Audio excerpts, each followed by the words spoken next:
नमस्कार, मी उमेश कुमार. TV9 मराठीत आपल्या सगळ्यांचं स्वागत आहे. आणि नागपुरात आज आम्ही आहोत आणि आपल्याबरोबर आहेत भारतीय जनता पक्षाचे अजातशत्रू नेते नितीन गडकरी.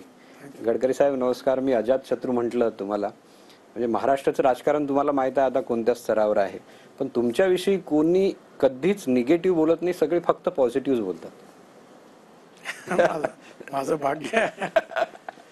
मी नेहमी अटल बिहारी वाजपेयींनी सांगितलेली गोष्ट लक्षात ठेवतो की मतभिन्नता असू द्यावी, मतभेद असू द्यावेत, पण मनभेद होऊ देऊ नये. अलायन्सेस होतात, जातात, पक्ष बनतात, नवीन बनतात, लोक इकडून तिकडे जातात, तिकडून इकडे येतात.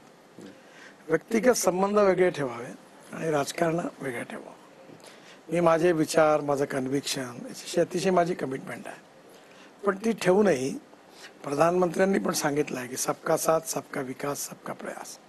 त्यामुळे सगळ्यांशी सौहार्दपूर्ण चांगले संबंध ठेवणं हे लोकशाहीला मजबूत करणारी गोष्ट असते.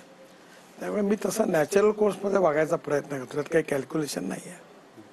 आपल्या सगळ्यांची कृपा आणि आशीर्वाद.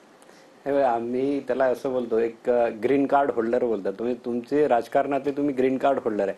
ग्रीन कार्ड होल्डरला जसं सगळीकडे ऍक्सेस असतो, तसा तुम्हाला सगळ्यांच्या मंचावर, सगळ्यांच्या म्हणजे विरोधी पक्षांच्या मंचावर, नेत्यांकडे त्याची काही बातमी होत नाही.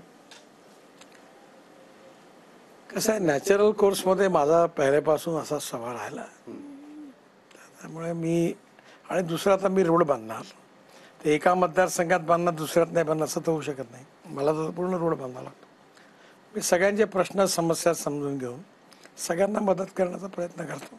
त्यामुळे अक्रॉस द पार्टी लाईन उत्तम संबंध आहे. पण माझ्या मतदारसंघातही पण मी जात, पंथ, धर्म, भाषा, सेक्स आणि पार्टी डिस्क्रिमिनेट नाही करत. मी कधी कोणाचंही काम करताना त्याला जात, पंथ, धर्म, भाषा आणि पार्टी विचारत नाही. जे नियमात असेल ते सगळ्यांचं करतो. जे नियमात बसत नाही ते जवळच्याला सांगतो की हे करणं अडचणीचं आहे.